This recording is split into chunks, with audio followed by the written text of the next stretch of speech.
Sherry, a lot of us who have battled rejection and we are still in the process, and it's no easy fix. However, I think, as you said, once we identify it, we can then begin to work on it. And I believe that's by working on ourselves and being Absolutely. confident in who we are. So, talk to me a little bit about ways that we can work on ourselves and start building up our own self confidence. You have to be ready to give up. You have to Mm. be ready to give up, Leah. You have to be ready to give up old patterns, old behaviors, old conversations, sometimes old people. One of the things that I did on my journey to wholeness is I had an uncle, and my uncle would always remind me of my past. Remember when you did this? Remember? And I was so broken that I would never say anything to him. I just let him talk. And then one day I got fed up. And I said to him, and I looked at him square in his face, and I said, if you continue to bring up my past, this is the last time you're going to see me. And he Ooh. looked at me, and because I had never stood up to anybody in my family before, and he looked at me and he said, well, I'm just playing. I said, but I'm not.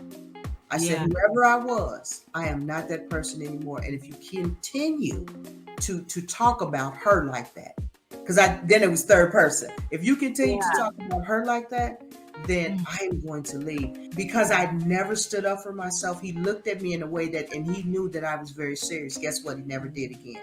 And so little by little, even with my family, when I would go around and they knew my history, my past, and they would be like, oh, here come, and I would simply say in a very stern manner, you can say it if you want to, but here's what's going to happen. Because you have a past. And so I'm either going to do one or two things. I'm going to meet you where you at, and I'm going to start talking about you, and you don't want me to do that. Or I'm going to leave. And if I leave, my steps are not going to return back here. So it came to a point of protecting myself because I looked for other people to protect me and they didn't. So I had to learn how to protect myself, how to protect my heart. And again, I go back talking to someone, having a therapist or whatever the case, talking to have some friends that you can just be yourself with. That's important to me to have people. I've never had it on all my life. I'm just at a point now where I have friends where I could just I feel like, and when the thing comes, because it comes back, Leah, it does. Today, I could hear the voice around the holidays, seasonal depression and seasonal oppression. And it comes like this, and these waves come. And I found myself saying, absolutely not. What you will not do is have this conversation in my head about 30, 40 years ago. You won't do that. And having to have some affirmations. Right? Leah, you said something. You have to be able to look in the mirror and like what you see until you love what you see. If you don't, you're going to keep looking for people to affirm you. You're going to keep looking for people to do this. You're going to wear clothes, and if nobody says the clothes look okay, you're going to change 50 times. If nobody says your hair is good, you're going to go cut your hair. Whatever the case, because you're still looking for the outer when it has to come from within. So I would tell anyone, start making changes, little changes. Stand up to people who cower over you.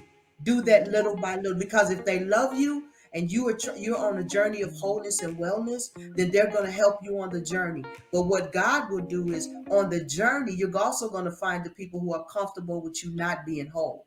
And then you have to make a decision with that as well. So there's a lot of decisions step by step. Don't try to just swallow the elephant. My apostle says that all the time. Don't chew that whole elephant bit by bit. So I would say